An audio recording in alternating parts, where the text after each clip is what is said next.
नमस्कार मित्रांनो, welcome to our channel eat sleep and run with DJ. तर बरेच दिवसानंतर बरेच दिवस म्हणजे 3 दिवसानंतर मी आज जवळ बाहेर पडलो आहे. कारण का 3 दिवस झाले मी रनिंगला गेलो नाही. माझी तब्येत खराब होती, म्हणजे ताप आला होता आणि तापामुळे काय झालं की मला उठायची ताकदच नव्हती. 3 दिवस पूर्णपणे मी फक्त बेडमध्ये झोपून आहे, बाकी काहीच केलं नाही आहे. आज 3 दिवसानंतर आज जर मला बरं वाटलं आहे आणि मी आज बाहेर पडलो आहे. तर आज मी चाललो आता जिममध्ये 15 मिनटं थोडं ट्रेडमिल करेन आणि 2.5-3 किलोमीटर धावेल आणि येईल परत घरी. कारण का 3 दिवस झाले काहीच करू शकलो नाही आहे. चॅनलमध्ये नाही व्हिडिओ बनवला कुठला का अपलोड करण्यासाठी किंवा कुठल्याही प्रकारचे. घरामध्ये मी आता फक्त जे रेग्युलर आपलं इंटेक्ट आहे, गरम पाण्यामध्ये आलं आणि नंतर ओवा सोप हे जे लिक्विड बनवून पितो मी, ते बनवून ठेवलं. ते सुद्धा पियालो नाही कारण का परत लवकर फटाफट निघायचं आहे, परत यायचं आहे घरी आणि लॉग इन करायचं आहे. ते एक वेगळा सीन आहे. तर ते सुद्धा सांभाळायचे. तर बोलो पहिले धावून येऊ, कमीत कमी 15 मिनटं जरी धावलं तरी मला जरा बरं वाटेल. म्हणून मी पहिले फटाफट बाहेर आलो, घराच्या बाहेर पडलो आणि बोललो इथे चलो जिममध्ये जाऊन येऊ. सिच्युएशन अशी बेकार की ज्या दिवसापासून तब्येत खराब झाली त्या दिवसापासून माझ्या घरामध्ये काम करणारी सुद्धा नाही. काम करा जेवण बनवायला काकी येतात, आंटी येतात, त्या आंटीसुद्धा नाही आल्या. म्हणजे घरात जेवणसुद्धा बनत नव्हतं. मी आता बरंच आधी लवकर आलो असो, पण मग घरात जेवण बनवा आणि सगळी तयारी करा. कारण का रोज विकत खाणं घ्या आणि जेव्हा परवडत नाही. तेच म्हणजे मी आता इथं पोचलो आहे क्लब हाऊसला पोचलो आहे मी. आता फटाफट जातो आतमध्ये, फटाफट रनिंग करतो 15 मिनटं आणि मग बाहेर पडतो. आज जास्ती काय करणार नाही आहे कारण का बॉडी अजून पूर्णपणे रिकवर नाही झाली आहे तापातनं. तर मला इतका पटकन बॉडीला स्ट्रेस नाही द्यायचं, तर ते करायचं आहे. घरी बायको जेवण बनवते, पण तिला असं थोडीशी मदतीची गरज असते. तर तिला थोडंसं कापून दिलं आहे, टमॅटो मिरची जे काय कांदे जे काय असतात ना, ते सगळं तिला कापून दिले, ती आता बनवते. तर बाकी आता मी माझं काम करतो आहे आणि परत घरी जातो आणि कामाला तयारी परत सुरू करायची आपल्याला. तर आधी आता आपण जाऊया जिममध्ये आणि रनिंग करूया. चला.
आता ट्रेडमिल सुरू केलं, 15 मिनटं धावून दाखवतो तुम्हाला.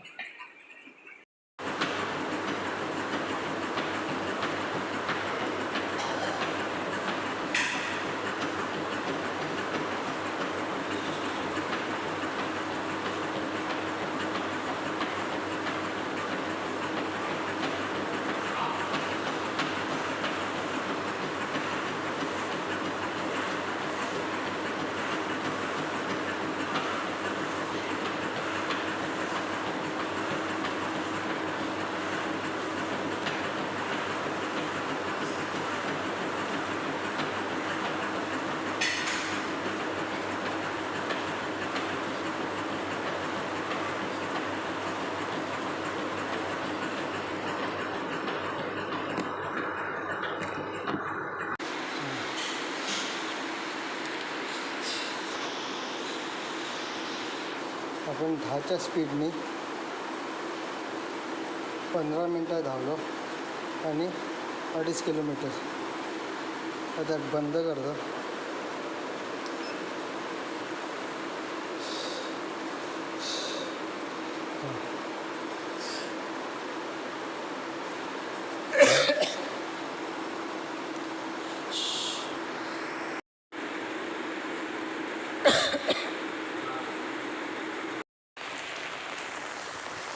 आज पाऊस भरपूर लागला आहे. मी आपलं 15 मिनटं धावलो जी ट्रेडमिलवरती आणि निघालो परत.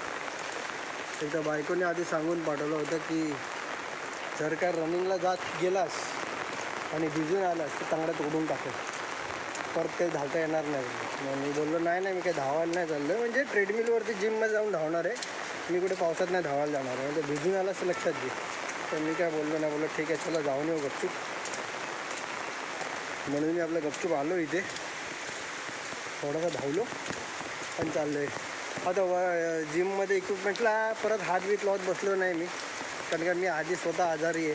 त्याच्यावरनं जाऊन परत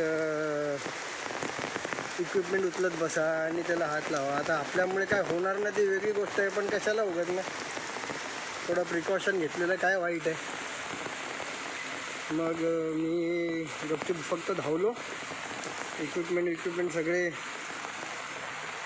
हात लावत बसलो नाही, ट्रेडमिल बंद केली आणि आलो धाव. तर आता चाललो घरी, पाणी पितो मस्त की 2 ग्लास आणि ते आपला काढा पितो आणि फ्रेश होतो. चला बघूया आता नेक्स्ट व्हिडिओ, तेव्हा भेटू नेक्स्ट व्हिडिओमध्ये. तोपर्यंत tata bye bye, see you. नाश्ता घ्यायला बघत होतो, तर नाश्ता काय घेता येतो आहे का, म्हणजे वडापाव किंवा समोसा किंवा कांदा भजी. तर सोसायटीमध्ये सगळे दुकानं अजून चालू आहे अजून, लाईक तयारी नाही कोणाची. विचारलं मी एक दोघांना, तर ते अजून तयारीच नाही केली त्यांनी. आता वाजले 5:30, म्हणजे आज तर काय नाश्ता काय नाही. मग ब्रेड घेतला आणि ब्रेड घेऊन घरी चाललो आहे. आता बघू, आता ब्रेड आणि काहीतरी खाईन, चहा बी. आपलं रेग्युलर नाश्त्याला सुरुवात, स्वस्त मस्त टिकाव. चला. अच्छा, हा आपला काढा आहे, ओवा आहे, सौंफ आहे, बडीशेप आणि आलं किसून टाकलं आहे आणि गरम केलं आहे. आता हे पिळेल मी, गरम केलं, त्यात लिंबू पिळेल थोडा आणि पिळेल. चला.